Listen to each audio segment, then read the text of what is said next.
you are a Notre Dame fan, but you're also an Ohio guy. So this is a little bit awkward for you, but we got to get to the bottom of this because, all right, and for those just listening, I've thrown up a tweet.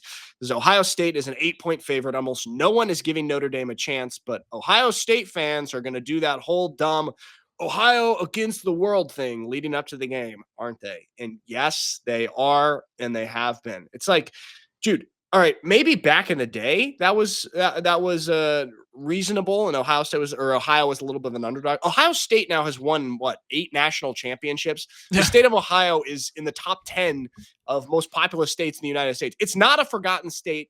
The world is not against Ohio, and this feels like some sort of artificial adversity that the entire state is drumming up for the Buckeyes. Yeah. Every other team in the state of Ohio, like if this was Kent State in the national championship, dude, by all means, use that and beat it to death. But this is Ohio State, exactly what you're talking about. They've had success. They've had extended success over the past 20 years, even. Like, they've always been in the conversation. So, like, I get it because it's the state school, like they use it and so on and so forth. But that's the one team in the borders of Ohio that has always won. Yes. Okay. And that's why I think I have a problem with it. Like I have no problem with the state of Ohio and the people of Ohio, except for this little slogan of Ohio versus the world. Okay. I've been to a lot of different countries in the world. Nobody's talking about Ohio, or nobody is conspiring against Ohio the way that they think they are. I wanted to bring up these social media posts or videos that Ohio State and Notre Dame have put out. I want to see which one of these you guys like better and which one of these resonate with you guys better. Okay. For those just listening, sorry, you're just gonna be able to hear it. Go onto YouTube so you can watch it as well. All right, let's throw up Ohio State first here, Scott. Boom. Notre Dame, Ohio State National Championship game. It is Monday night, January 20th, Mercedes-Benz Stadium. Proud to be from Ohio. It's always been Ohio against the world, and it'll continue to be Ohio against the world. Just a little 10-piece for it, just to blow it in the mall. Doesn't mean that we involved. I just put a Richard on the card. I ain't. There's 30 seconds of it. The more or less, it's more or less the same. Okay. The main thing in there was that it's Ohio versus the world, dog. Okay. So there's the Ohio State one. All right. Keep that in your mind right there. And then we've got the Notre Dame video. I think Riley Leonard shared this on one of his social medias the other day or today, maybe even. Yeah. And let's pop this one up. Okay. And you know what? This one, we're going to listen to the whole thing or watch the whole thing. There's a quote that I always live my life by. And that's a quote by Winston Churchill, and he said, "History will be kind to me because I intend to write its pages." We're going inside of them. We're going outside of them. Inside of them, outside of them. And when we get them on the run once, we're going to keep them on the run. That's all it is, man. We ain't about to panic. They don't need to be nervous. It's a fight. It's a fight. Go out there and fight. If you're in this room, you have one thing that millions of people outside don't have. The ability to write history. You boys ready? I'm a firm believer in whether you think you can or you can't do something, you're right. Notre Dame team that's dealt with injuries all season long. Quarterback Riley Leonard will return. What an opening second half drive. Jeremiah Law would not be denied. And Notre Dame strikes back. You know, history is written by conquerors, and we're holding the pen. To be here on this stage, we're going to enjoy it. We got one more left. Okay. Dude. Oh, Notre Dame's going to win. Oh, Are you kidding? yeah. That I got chills. That was incredible. Here's the difference. Ohio State's was all like this victim mentality. Everyone's being so mean to us. No one's talking about it. And Notre Dame is like, okay, it's all in our hands. We're the conqueror. We hold the pen. Completely different mentality. That is, there you go, Mike. I like that a lot. It really is. It's totally different. Ohio State's got this little bit, this victimhood mentality, and they're whining about how they feel everyone is treating them. And they're also like 8 or 9 point favorites, Ohio State, by the way. And they're acting like everyone's saying, oh, they're going to lose. Like Notre Dame, they're gaslighting the underdog. What they're trying to do, they're trying to embrace the MJ approach, right? They're trying to find some angle to get them juiced and energized because the real underdog is Notre Dame. What I love about this clip is the fact that they were using Last of Mohicans, that theme song. Dude, that's going to get anybody and everybody pumped up right there. Dude, gassed up and then just hitting on like the tugging the heartstrings of tradition and the culture of the university. Whereas the Ohio State one, it was just kind of modern pop culture slop to me. And no offense to Drake. Drake has good songs, But that hype video, it was just so cliche to me. And the Notre Dame one just had a lot more depth and it hits on more emotional points. You know what this slapped of, just putting this in architectural terms, this just slapped of like postmodern architecture for Ohio State. It's just sleek and like right angles and all that kind of stuff. And then the post from Riley Leonard was like the cathedrals of old. We talked about Cologne and that cathedral. That's what I felt like. This was just a representation in the digital realm. Dude, wow, I like that. Beautiful architecture analogy. I didn't know you were such a fan of architecture. Okay, Scott. All right, Okay. and which team represents Soviet brutalism architecture? Oh, Oregon State. That's gonna be Mikey Alfieri and the Oregon State Beavers. Yeah, you always reminded me of Soviet brutalism. No, that is actually a great way to put it. Okay, Ohio State is just hitting on just this boring modern architecture. You know, it's functional, it works, and it serves its purpose, but does it have that beauty and tradition? No. And also, it's taken time to build to this point. Marcus Freeman has taken it into his hands. He got a bunch of rubble from Brian Kelly after he left in the night, as we were talking about, and now he's taken his time, meticulously built this to a point at which they're in the national championship, and they will overcome. Yeah, there we go. All right, I'm going to throw this up right here. Scott, will you put it up? It is from the legendary Lou Holtz. Is it up there? There we go. Thanks. So Lou Holtz, he put out like a 5-minute video, but he also put the text here. And basically the gist of it, he said, Ohio State has the talent, but Notre Dame has the heart, the culture, and the defense to win this game. Stay patient, run the football, and trust the process. Thoughts on this? Do you think that this is an accurate representation or accurate description of kind of the difference between these two teams coming into this game on Monday? There's something to this. We talked about them being an 8-point underdog, and ultimately what they have is we also talked about them being America's team. And ultimately what we talked about is they have momentum with them. And it's like, yeah, X's and O's, roster, depth, all that kind of stuff. They probably don't, or they definitely don't compare as nicely on paper, but ultimately it's about what you have, like underneath the pads and, in the helmet and how you go about playing the game. So I think Lou's hitting the nail on the head here, and they need to embrace this heading into the game, because Ohio State's no joke. Let's be real. Like, they are viciously good on offense, specifically over the past, we've been talking about the past month, dude. Jeremiah Smith, Chip Kelly's got them rolling. Will Howard has somehow flipped the switch to where he's looking like a potential NFL draft pick, in the first two rounds. Yeah. So it's like, they are stupid good. But I think Notre Dame's got the momentum, dude. And I think Lou's hitting it on the head here. It's interesting. So I guess Notre Dame has played, not to get too deep into the X's and O's of football of the game here, but Notre Dame has played man coverage on defense almost as much as anybody in the nation. And Ohio State is obviously known for having an incredible receiving core that you just touched on. Like, nobody all year has wanted to play man coverage against Ohio State for that reason. And rightfully so, and smartly so. My question to you, and Scott, will you throw this up here? Just this tweet. All right, I just shared it. So Will Howard leads the nation in completion rate against man coverage and ranks 4th in yards per attempt. Notre Dame plays man coverage at the nation's highest rate. Here's my question. Do you, if you're Notre Dame, change what you've been doing all year?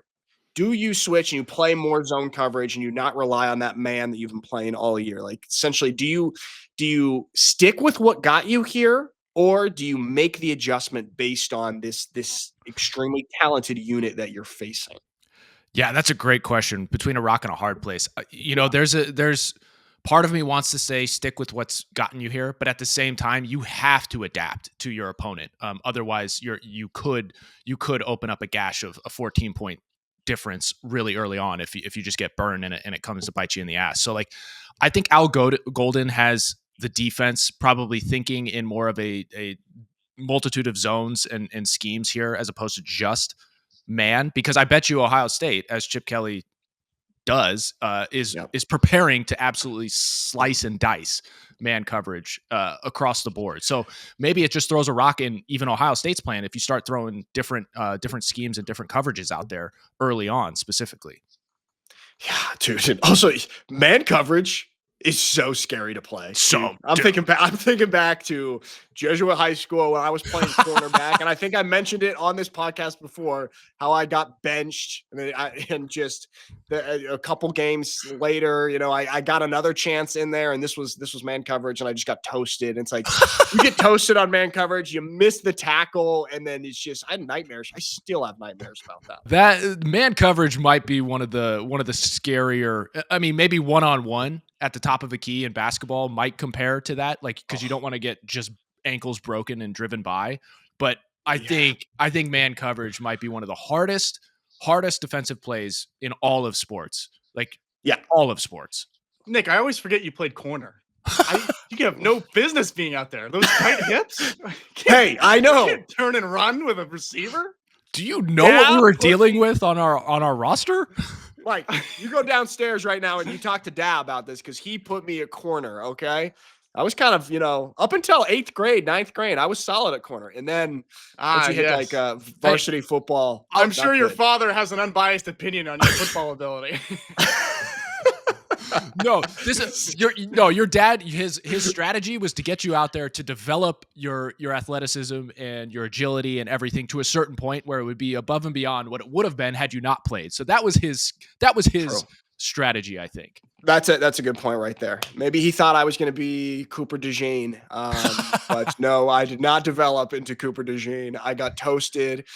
Clackamas High School, they ran a slant route and I missed the tackle as well. So we'll find the clip on that. It's very, very, very devastating. What else okay.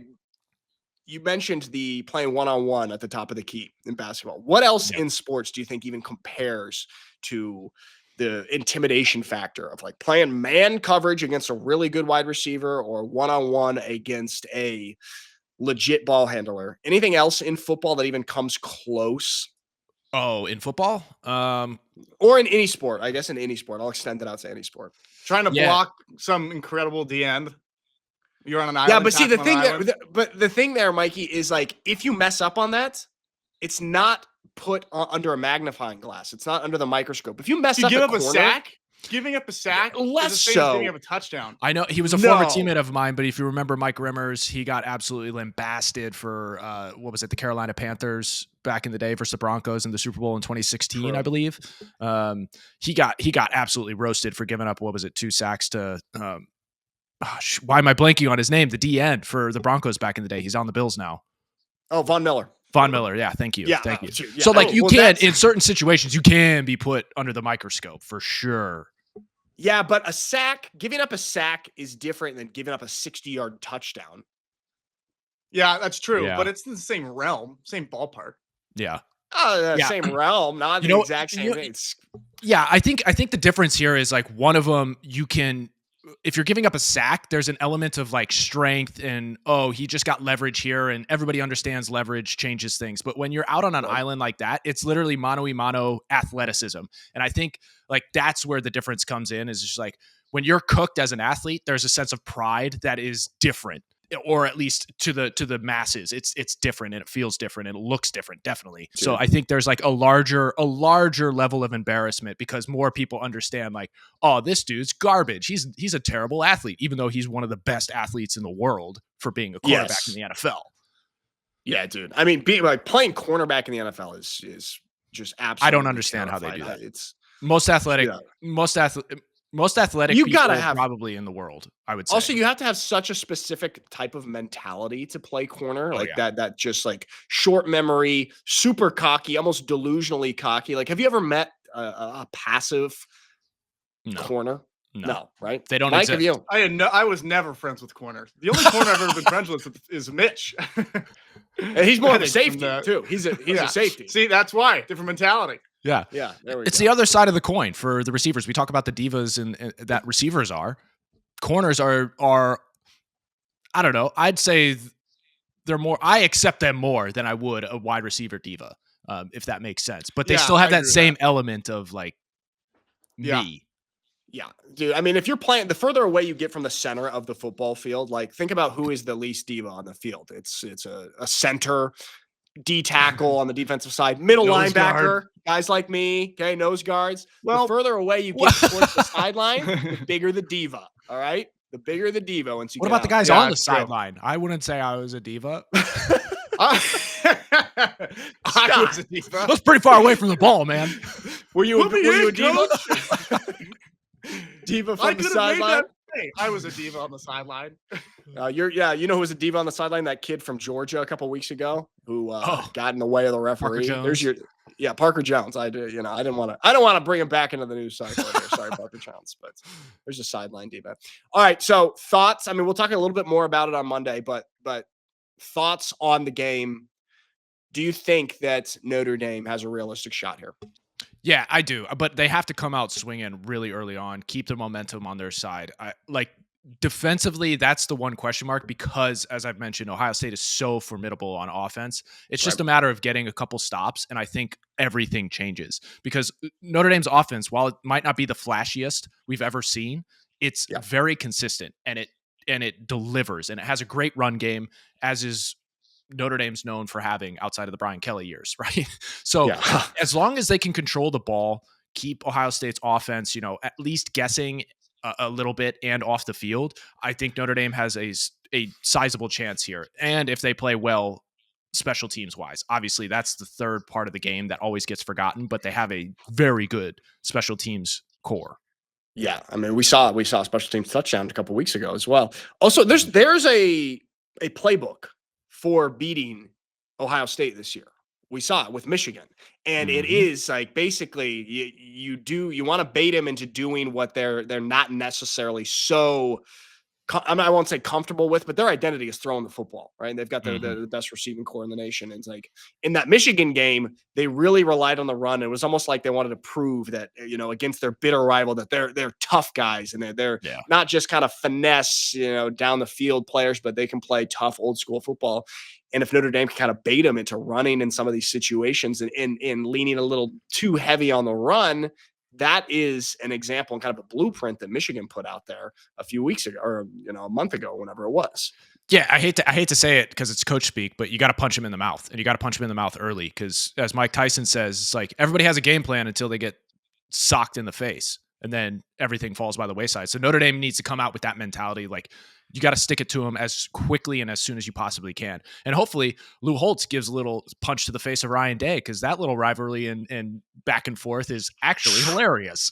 True. Yeah. What is it? Lou Holtz threw a little bit of shade at him and Ryan Day, because that's like Ryan Day seemed to have taken it really personally. And so that's probably personally. why he tried to, show that they were a tough football team against Michigan. And look what happened.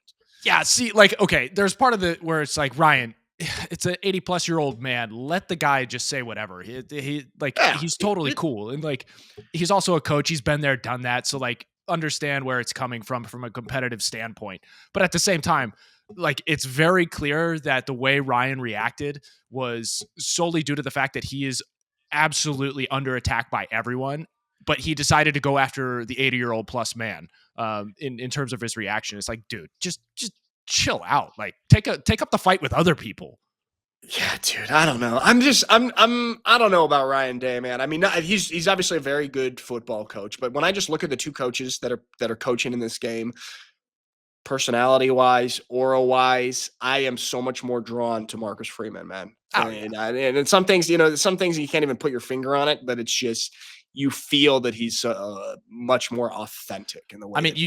You see it in the body language of the team and the players. So that's what's so telling. And the way in which they celebrate. Not that Ohio State doesn't celebrate. I'm not taking anything away from them, but with Notre Dame, it just feels different. And obviously, I'm biased, but that's just the case. Hey, I'm taking a little bit away from them, and I am completely unbiased because I am not a Notre Dame fan. Okay, I am just rooting for them in the national championship. There we go. And maybe in another year I could consider myself a fan, but right now I'm just, I'm rooting for you.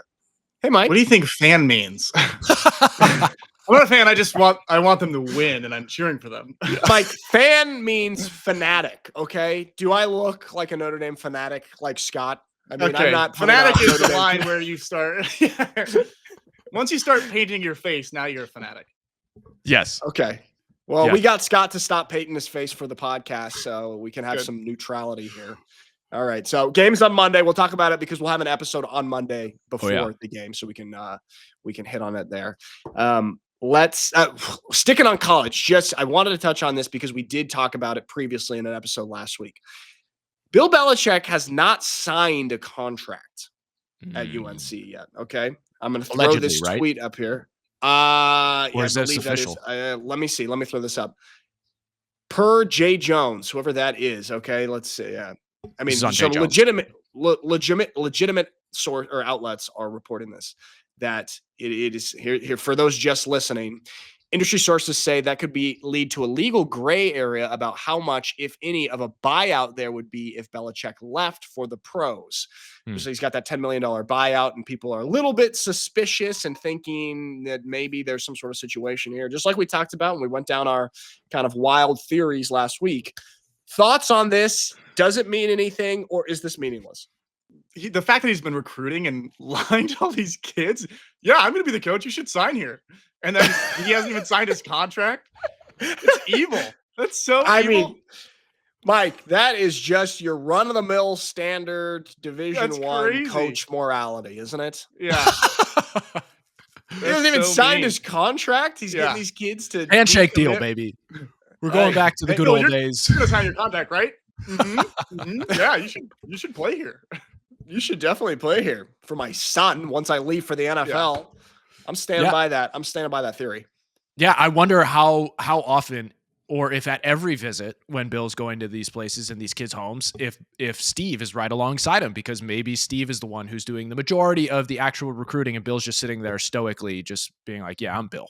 Come." Well, dude, I mean, I cannot imagine Bill being in a family's living room, sitting on the couch and charming. And, I mean, when you're recruiting 17, 18-year-old kids, you have got to relate to them in some way and impress them. And of course, he is Bill Belichick and one of the greatest NFL coaches of all time. But at the same time, he's got to be able to connect with these kids. And I just don't really see him being able to do that. Maybe his 24-year-old girlfriend has improved his social skills for those interacting with younger people.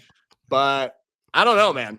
See, Steve acts as Peele does in the Key and Peele skit of Barack Obama, and he has a translator, and like that is Steve for Bill Belichick. That's so funny. That is a great skit. Oh, that is recruiting translator. Translating to Gen Z football players. Okay, so we'll see what happens, what develops there. I also, guys, this show Severance on Apple TV.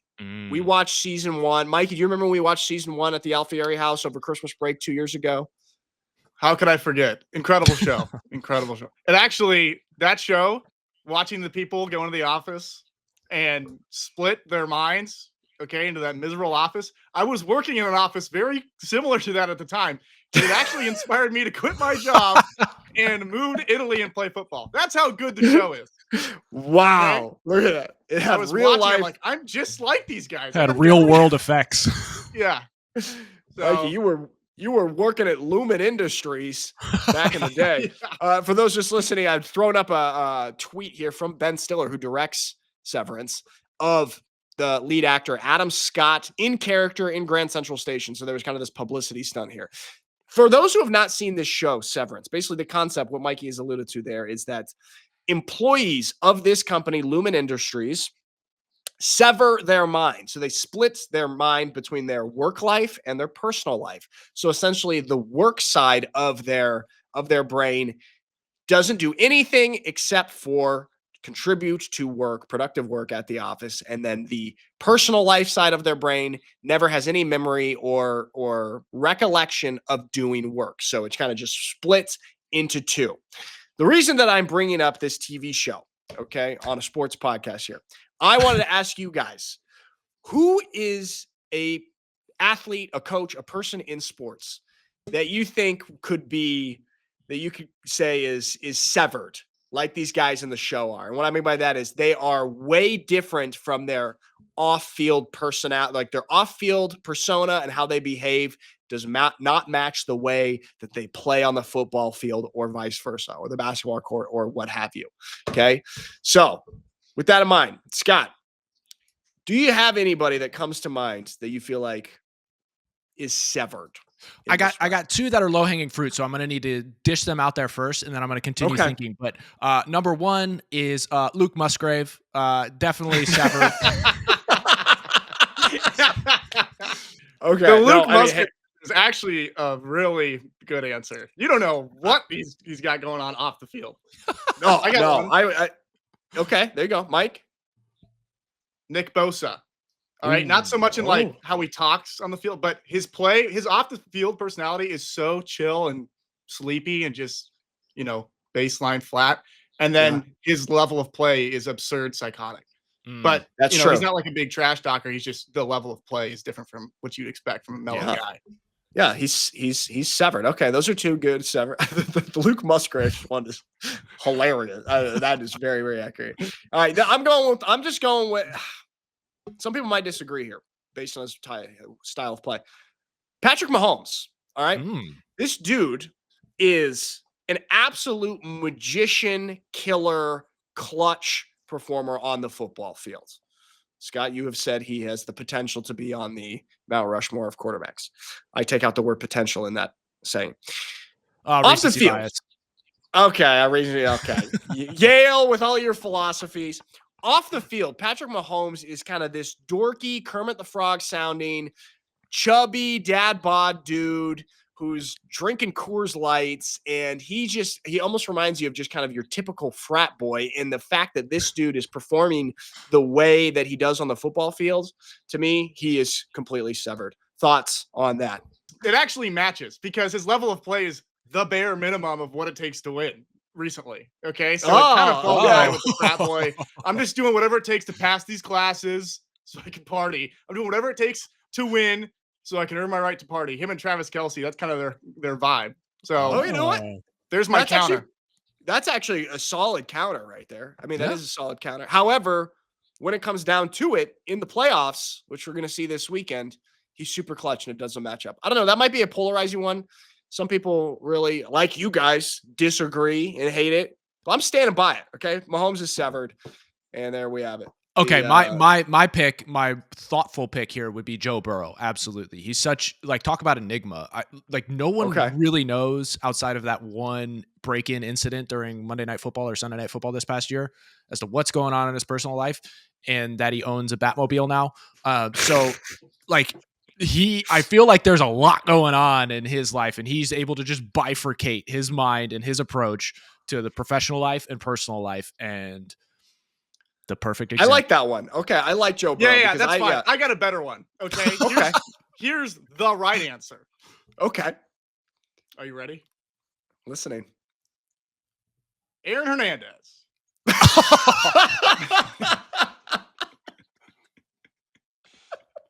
Talk about severed, huh? No, Mike. No. His behavior off the field completely matches how he played. This guy's not severed. He's just crazy. Damn it. You guys are speaking in the present tense. Well, that's out of respect. Okay. I don't know. Let's move on. You know what? Let's move on. Sorry, you can cut that out. No, that's staying. Okay, good. Let's save the segment. That was a good one. Cut out everything but that. Yeah. All right, that was a good segment. So, all right. Anyway, back. The reason we did this, we wanted to go into the NFL playoffs. Right, divisional round this weekend. We've got it. Scott, will you throw this up, please? Just here's the bracket of the playoffs right now. Commanders versus Lions, the Rams and the Eagles, and Texans and the Chiefs. Patrick Mahomes severed, for sure severed. And then the best game of the weekend, Baltimore Ravens and the Buffalo Bills. Okay. Obviously, I think the best game is going to be, or the one with the closest line, the one that we're the most intrigued about is the Ravens Bills. Thoughts on this game, Scott? What are you expecting? They played back in week 4 and the Ravens kind of smacked the Bills. Granted, it was in Baltimore, and this game this weekend is going to be up in Buffalo, and the weather's not supposed to be great. This should be pretty solid home field advantage for the Bills. Thoughts on this game here? this is going to be a shootout, and I cannot wait for this. Just the battle between the MVP candidates, the top two dudes. There's going to be so many points scored here. I can't wait for this, regardless of the weather. Like, I think that's fine because they're such hard-nosed teams coming out of the regions that they do and the divisions that they are coming from. And, you know, Baltimore's run game is so different nowadays with Derrick Henry. They're so much more formidable in the backfield than they were a year ago. And obviously adding Lamar's strengths to the mix just makes them super scary. But at the same time, you got Josh on the other side, who is having a year that's unparalleled. And I know we're gonna get the argument of like, oh, Lamar's doing better or Josh Allen's doing better. And like, honestly, I lean toward the latter because he's doing more with less, in my opinion. He doesn't have a Derrick Henry. He doesn't have the dudes like Bateman on the field or Likely or Andrews or anything like that. Like, he doesn't have those weapons this year as he has in previous years, and he's going beyond what he did in previous years. So I think Josh pulls it out here. I think them being at home is going to be a huge element of momentum, and I know Bills Mafia is going to come out hot for this one. Dude, Bills Mafia, these people, this is all they live for up there in Buffalo. We were talking about this. This is an interesting point here. And for those just listening, it's a tweet talking about recency bias, okay? Because this person tweeted, if Lamar wins the MVP and a Super Bowl this year, he is top 5 all time. So this was a tweet that went out from Ben Houselog, okay? And somebody responded to the tweet and said, recency bias is so crazy. Brett Favre, 1995 to 1997, won 3 consecutive MVPs, led the league in touchdowns all 3 seasons, and in the playoffs those 3 years. He went 7-2 with 2 Super Bowl appearances and a ring. People barely mention him in these all-time talks, but imagine if Twitter was around then. Thoughts on this? Is this the correct take here? Is that accurate? Is that really, are we getting too hyped up about Lamar? I mean, this Ben guy is obviously getting pretty hyped up, but what are your thoughts on that, Scott? Yeah, Ben Lincoln Log, House Log, whatever, definitely is just stuck in recency bias. He's been watching way too much ESPN and living on Twitter because this is asinine to make this take that he's top 5 all time. And that's why I continue to say even Pat Mahomes, who has far more under his belt, could potentially be on the Mount Rushmore, which would be in this top 5. Like, I always give pause until the full body of work is complete. Like, let's stop crowning dudes while they're playing. This is wild. And like, Brady's a little bit of a different animal, right? Because I wasn't really a big fan of his or convinced of his greatness until that Atlanta comeback back in the Super Bowl when they came back from 28-3. And I was like, all right, that's a deciding factor. Even though he's still playing, dude is the GOAT. Like, you cannot, that's undeniable at that point. But I don't think even Pat Mahomes has reached this level in his career, and he has far more accolades than Lamar does to this point. And I understand Lamar is a freak of nature, absolute freak of nature. Yeah. And he's doing some incredible stuff. But let's dial it back. It's like everybody wants it here and now, and they want to crown this dude. And I don't think that pressure is. I don't think he deserves that pressure. Let the dude play. Let him ball. He knows he has that target on his back, or that's like what's at his Mount Everest, what he's climbing for. But like, this is asinine. And yeah, just brushing over Brett Favre and his greatness is kind of wild.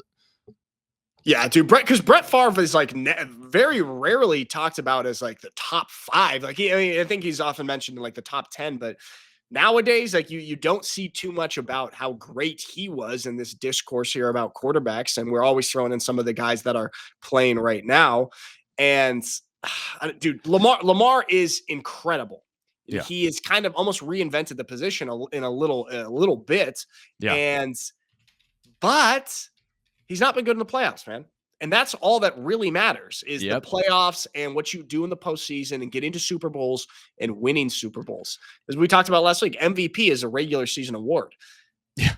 Nobody like, dude, we can name who won the Super Bowls every single year. Like I can't, I mean, maybe you can, but I can't name every single MVP that goes like each year. I think the Super Bowl is way more telling and way bigger of a notch on your belt. And until Lamar even has one, he can't be in this conversation. Right. I completely agree with you. And like, this is, Brett Favre is a prime example of this, but you can even name guys like Eli Manning, who you talk about the playoffs being incredibly important to legacy and legend and like how you're perceived after the fact of your career. And like Eli, like he should be in conversations, maybe not top 5, but definitely top 8, I would say, based off of his career and his works that he put together. And it's just like this leapfrogging of new age quarterbacks into a new ranking system is wild. And that's why a couple episodes ago, I was like, why don't we have different or a year in which there's a breaking of the record books? Because what some people did in their prime back in the day, like a Steve Young, Joe Montana, Jerry Rice, like what they did at the Niners,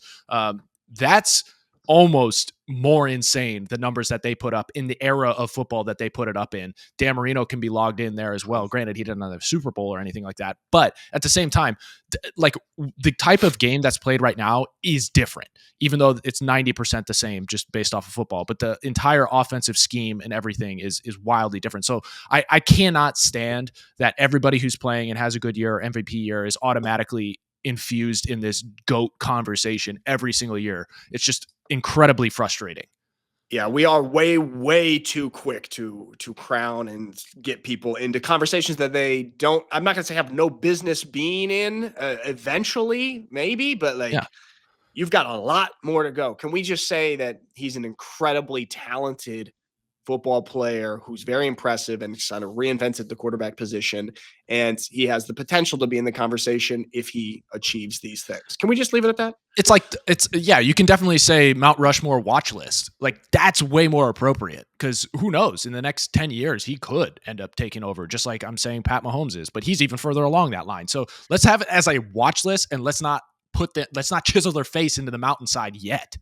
Yeah, dude, I actually think that this game this weekend is going to is huge for how these quarterbacks are perceived. Whoever wins is going to be just praised, and we're going to be talking about, oh man, like this is the MVP of the league this year.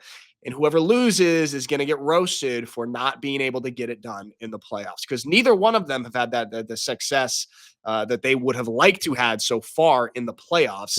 And so I think that this is the huge implications of this game. Yeah, I would say, there's a potential for the loser of this game to fall down the path of, say, Dan Marino in 2 generations ago, Phillip Rivers of last generation of quarterbacks, and then this generation of quarterback. The loser could easily fall into that trench and along that pathway and taking that helm or that baton of greatest quarterback to never win kind of deal. There's so much weight behind this win, even though they're still very young, both of them. It's crazy to assume that they're going to continue to play at this stupid level of ball for 5+ years.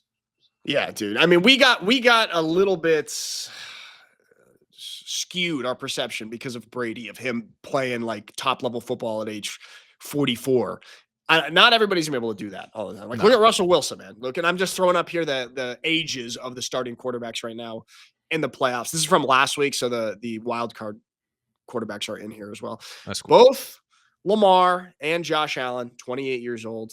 Dude, I'm actually pretty. What catches my eye here is CJ Stroud, 23. He's younger than Jaden Daniels. Yeah, man. Yeah. What CJ has done, and I know, I mean, look, he's playing this weekend, so he's done something right in his sophomore year, but compared to his rookie year, not as glamorous, but it doesn't matter. He, in the same way that Mikey was talking about Pat Mahomes just doing the bare minimum to get wins, like he's doing what's needed in order for his Texans team to be in the position that they are in playing this weekend. So he's done a great job as even a sophomore slump quarterback this year, which is crazy to say. He's 23, dude. 23. Yeah, dude. That's damn near a decade younger than I am. That's jeez, man. It's weird seeing all these players. All these players are getting so young. All right, we're back here to the bracket of the playoffs. Who do you got this weekend in these 4 divisional games? I don't know why, but I'm not sold on Jalen Hurts being able to get it done. And I know he's been to the big game and everything like that and gotten his team there. But for some reason this year, it just feels like a question mark. And I think he's probably going to have to rely on that offensive line and Saquon, like I said, a little more. But ultimately, I'm going to take the Rams there. Lions, Washington. I got to go with the Lions, even though they had a week off and we speculated, is that actually going to be a good thing? Lions probably needed it for rest. Can't wait to see how the defense is going to respond. But I got to take the Lions over a rookie quarterback in Jaden Daniels, even though he's balling out. And then finally, I cannot say that the Ravens are going to win just strictly being a Browns fan. So I got to take the Bills. Are you letting emotion come into your decision-making process, Scott? Absolutely. Good. This is an emotional show, so we allow that. Mike, you got any chime-ins here on the playoff bracket this weekend? One thing I want to point out. Okay. Last week, all of my calls were right. Whoa. All of these games. Whoa. I was 100%. Did you call call all these winners? You called actually you did. Damn. Nice, Michael. I did. Like we said, Mike, you're like the girl that picks the March Madness bracket based off the mascot. Good job. I know. It works. So if you're watching this show and you got a little money and you need to put it on, you got to make your rent payment. Trust me, on this next round, I'm going to make some picks. We're going to go. Lions taking the Commanders. Philadelphia's beating the Rams. Oh. Chiefs are beating the Texans. Bills are beating the Ravens. There we go. Okay? And let's see if I can carry over this 100% accuracy to this next week. Mike. I mean, that's very, very. It's riveting to see all of the thought and analytical data that goes into your picks. Very Color me shocked. The green one, the green bird, and the red bison. Okay, you watch. I am not gonna give you guys my picks. Okay, I'm gonna keep them for myself, just in case I'm wrong. So selfish. I know. No, I'm going Lions. I'm going Rams as well. Going Chiefs. And this one is such a toss-up. I change my mind back and forth every couple of minutes. Because they're at home, I'm going to go Buffalo. And I think it's going to be bad weather. So I'm going with Buffalo. So unfortunately, Scott, we agree on every single one, which is pretty boring. So that's stupid. All right, let's talk, though, about the Lions. They are having a historic season, okay? Things feel all great and pretty in Detroit right now with this franchise that's turned around. However, you could argue that they have to win a Super Bowl this year because they are very likely going to lose their two coordinators who are two of the best coordinators in the NFL. Aaron Glen on the defensive side and Ben Johnson. Both of these guys are highly sought after for the head coaching vacancies. Yeah. And this just, to me, puts a lot of pressure on the Lions because, of course, the new coordinators always come up and you can replace people, but this is kind of a special season right now with what these guys are doing. Do you think that this has credence here that the Lions need to win this year or their window is going to close a little bit? Yeah, I would say it closes a little bit. But this is the best year and best opportunity they have with the guys that are on the team and running the show underneath Dan Campbell. So as you were mentioning, losing these two guys, I mentioned last episode that it's very, very, very difficult to win in the NFL, and that's no secret or surprise to anybody who's listening to this. But when you lose leaders in the locker room and in the coaching staff, like these two guys have shown to be, you never really know what you're going to get, and the grass isn't always greener, even with replacements. And you can try and do it the Bill Belichick way, where you get people who are in the coaching staff to try and rise up to the top and continue on with the tradition and the style and approach of coaching. But it's never the same without that guy that was there who really helped develop it. So I think it's Super Bowl this year or nothing for the next 10 for them. Cause like, even though I love Dan Campbell, it's going to take a second to reintegrate another coach. Cause you don't know how good that next coach is going to be and how good Goff is going to jive with them. Scott, nothing for the next 10 Super Bowl or bust, basically. Yep. This year is the year. I think it might be Super Bowl or slight step back, not Super Bowl or bust. Yeah, but 1 year. Okay, so 3 years out. Is it a continuous step back or is it a step back and stay at that level? And it's a good question. Let's just, you know what? How about this? Let's just let Lions win the Super Bowl this year. For those just listening, I just threw up another tweet here. These are the interview schedule for Aaron Glen. Thursday p.m., interviewing with the Jets. Friday a.m. with the Saints. Friday p.m. the Raiders. Saturday a.m. the Jaguars. Saturday p.m. the Bears. Damn near every team that needs a head coach is interviewing Aaron Glen. Ben Johnson gets all the hype, right? Because Detroit's offense is super exciting. They do a lot of trick plays. It's fun as hell to watch, right? And Aaron Glen, however, I would say is even more impressive because of what he's done with that defense with so many injuries on the defensive side of the ball. It's like, dude, it doesn't matter. He's getting guys just off the practice squad and throwing them in there on the defensive side of the ball with the Lions, and he's still able to coach them up and have one of the better defenses in the league. Yep. So to me, Aaron Glen is even more impressive than Ben Johnson. Thoughts on that? Yeah, I would agree with you. He's done more with absolutely less on his side of the ball. And that's not to diminish what Ben has done, because what he's bringing to the table week in and week out, as we've seen, is like genius on the offensive side of the ball. And he's just using rules and techniques that other people are too afraid to do, to use and put out there on the field. But Aaron Glen, man, this dude is working some serious magic this year, and how he's formulating the defense and just the bend don't break sort of approach. Cause that's kind of what you have to approach it with when you're dealing with second, third string guys, bringing people in from practice squads and so on and so forth. And elevating others from special teams into the starting roles. All that kind of stuff. So like what he's doing is incredible. I mean, but that just goes to his leadership and his ability to speak to a multitude of different guys and get them energized and determined to win and go out there and put it on the line for their team. The one crazy thing is like, the job he has done this year is very akin to what Vrabel did at the Titans.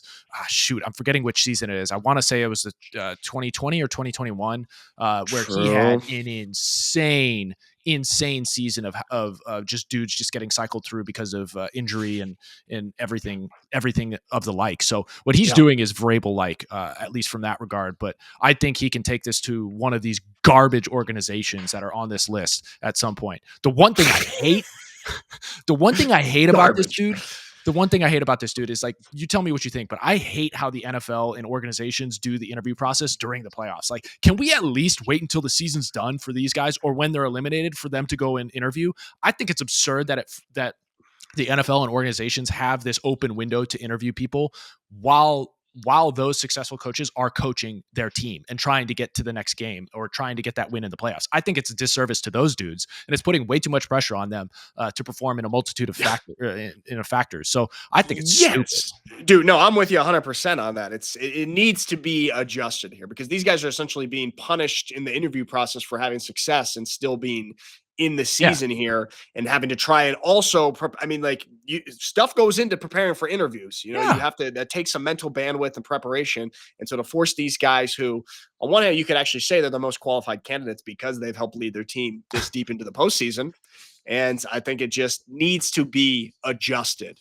I wanted to throw, but also that's kind of a good test too, if you can handle the responsibility of the head coach. There's even more, you're gonna have to handle a bunch of variables at once. If you can handle coaching the playoffs as a coordinator and then also handle the interview process, it's a pretty good sign that you're right for a job. That's a fair point. So it could be strategic, actually. That's a fair point, but I think I don't give as much credit to the organizations in the NFL as that. I think from a philosophical standpoint, there's the silver lining. Sure. But I also find it hilarious because while I'm not privy to everything or every owner's interview process, it's like, oh, what's your philosophy and how you'd bring about wins to this team? And it's like, well, Aaron Glen's probably just like, well, I coach the team and my goal is winning.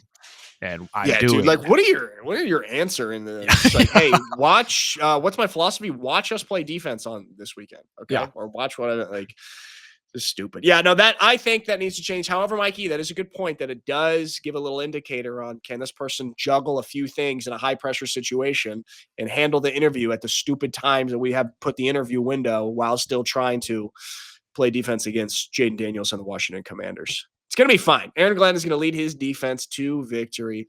I can't remember if we talked about this on the show, but real quick, do you guys think that this is correct?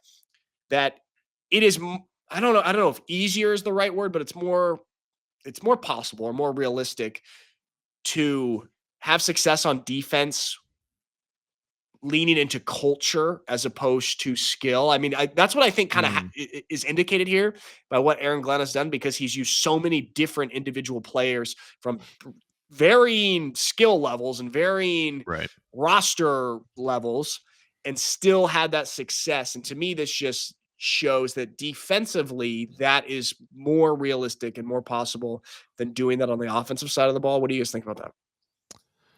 Yeah, I would say you're probably right on that, and Aaron Glen definitely leans into that. It's building the culture of what it means to be a defender in the NFL, and I don't think it's a secret or I'm stepping out of bounds by saying like the offensive side of the ball, it's generally more cerebral, right? You're scheming and trying to defeat the defense, and the defense is far more reactionary. It's more physical. It's more like heart, determination, all that kind of stuff.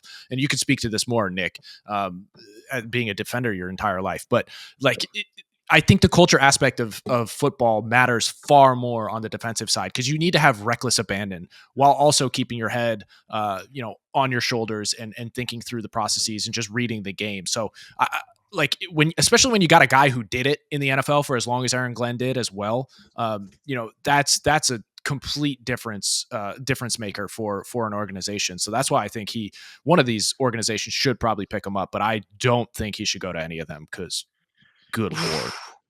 I mean, Raiders could be interesting, but there's rumors around other coaches that I'm actually hearing that Ben Johnson is kind of the front runner for the Raiders. Yeah. But I mean, dude, what do you do? I mean, the reason that these teams are interviewing and have head coaching positions is because their teams suck. And it's like, you gotta, the position for the Chiefs is not going to open up. And so what do you do if you're a guy, this is your opportunity. You've had a great season. He's never been a head coach in the NFL before. This is actually the first time he's ever even been a coordinator with the Lions here. And so, I mean, you gotta, if the opportunity comes, you got to take one of those. Yeah, that's a fair point, but it all comes down to the individual, and Aaron Glen being a former football guy. And everybody knows, it's no secret here that when you take on a head coaching job, you actually I would say you take a step back from the actual football element of the role. Like, you become more of a CEO of a team as opposed to like in the trenches with your guys. Like, you're handling so many other things outside of football.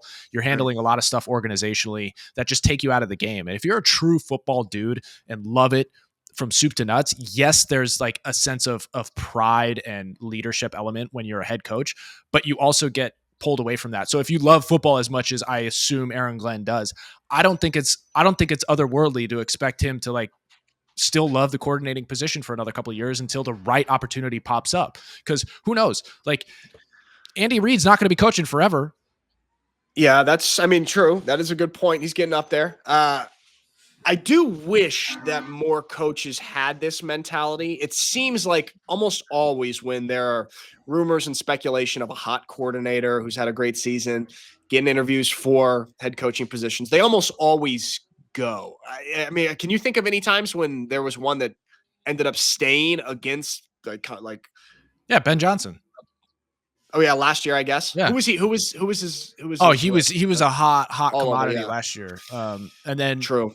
What was it? McDaniels did it as well when he retracted from the Indianapolis Colts. Granted, that didn't turn out when he actually did take a head coaching job the following year, but there have been people who have pulled back, probably due to like organizational issues in the places that were interested in them. But at the same time, with the salaries of these OCs and just coaches in general starting to rise alongside the players just because they're generating so much revenue, I think it actually, like, guys will be more enticed to stay at places that fit them more so. But obviously you always want to climb the ladder. You always want to be the top dog. So as a competitor that Aaron Glen is, like, I know that's probably in his mind just innately, but I still think he's a football guy through and through, and that's in his calculus when he's going to make this decision. Yeah. Do you think there's any difference in difficulty transitioning from an offensive coordinator to a head coach versus transferring from defensive coordinator to head coach? Do you think there's any real difference, or like in how hard that transition is for these guys? I feel like it should be easier for an offensive coordinator.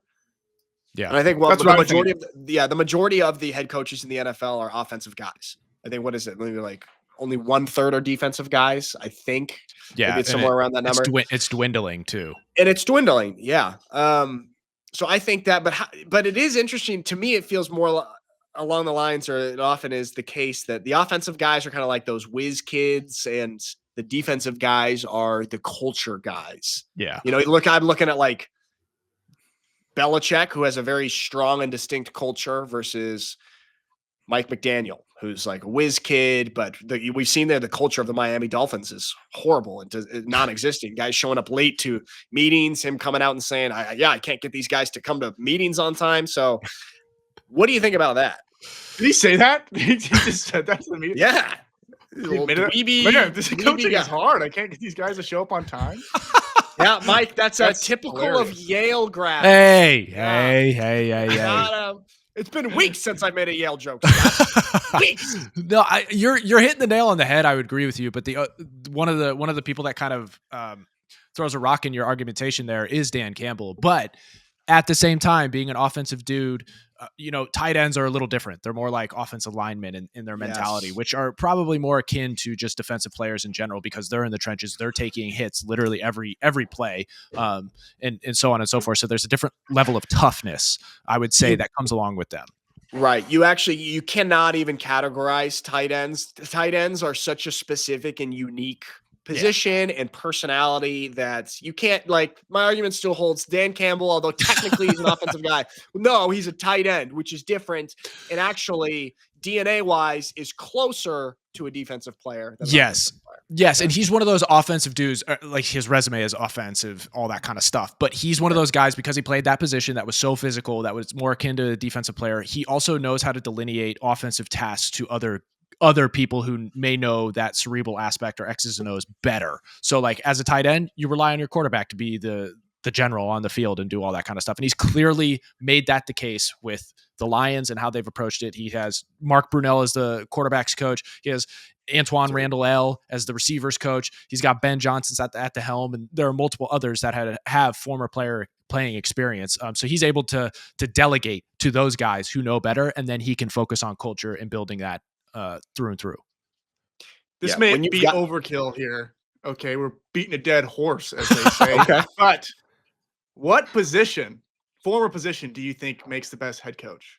Obviously quarterback, but besides like quarterback, as a former player, what position? I wonder what the statistics are on that, who have the most. Probably like 80% quarterbacks. But then I think the next best is linebacker.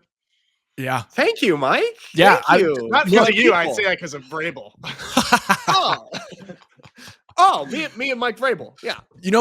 Okay. This is how I view it. I actually don't know if quarterbacks make the best coaches outside of once they're done playing. Yes, they're the generals on the field and everything like that, but I don't know if they're able to connect with the other side of the ball as well. So I don't know if quarterbacks would be the best head coaches, and I don't even know how many there are in the NFL who are. I know. I'm Googling that right now, trying to. All right. Very Google's few. AI receivers. says, I feel like former receivers are just the worst. The worst. Coaches. The worst. The worst. God, no. The worst. My. Yeah. You know. Okay. This may be a random take, but I think if you're still trying to go for that general on the field, I think safeties actually have a little more cerebral aspect plus the cultural grit. And that's why I think the 49ers have righted the ship so well. Granted, he's not a coach, but John Lynch being at the helm and helping manage that organization in the way that he has been incredibly influential in their success over the past 20 years. So 15 years or so. So I would say a safety actually has the best of both worlds in going into that head coaching position. Well, here's the data from Google's AI. It says quarterback and defensive back. 8 of the current NFL head coaches played quarterback in college. 8 of the current NFL head coaches played defensive back in college. We're going to have to probably double check that because a lot of times those things can be wrong, but it seems like it's right. Yeah. Yeah. Okay. I stand corrected. There are more quarterback coaches than I thought, but my mind was thinking like former quarterback coaches quarterbacks in the NFL. Pop quiz trivia question here. Which position is the most intelligent on the football field? Who I'm basing this off, who scores the highest on the Wonderlic? O-line. Yeah, it's O-line. You know who scores the lowest? You know who scores the lowest? Don't say it. You want me to say it? Running back. There we go. I got you, Mike. Yeah, so it goes like offensive lineman, quarterback, bunch of others, and then linebacker and running back are both. I'm right there with you. Take a lot of hits. Yeah, we take a lot of hits. All right, there we have it. All right, that's good. We'll see what happens with these coaches. And as Scott says, it's Super Bowl or bust for the Detroit Lions. Mm-hmm. Okay, it is. Stand by that. I do. That's aggressive of you. And also Ohio, for all of you Ohioans, Buckeyes, chill out. Okay. The world is not against you. You're the heavy favorite in the national championship. Nobody is making you a villain. Okay, you're not the villain of the world. Just relax. All right, that's it. All right, guys, that was a fun one. I'm gonna go have dinner now and watch season 2 of Severance. Okay. You guys hated my Severance take on Mahomes. It's a good take. You guys hated it. It's a good take. I just didn't know where to go with it. No, you hated it. It's a good take. You guys are haters. I had the best take. Yours was good, Mike. Mikey came from the top rope on his. Yeah, jeez. You slam a damn that one home. All right, guys. There we go. Everyone, thanks for watching. We'll see you on Monday. Peace.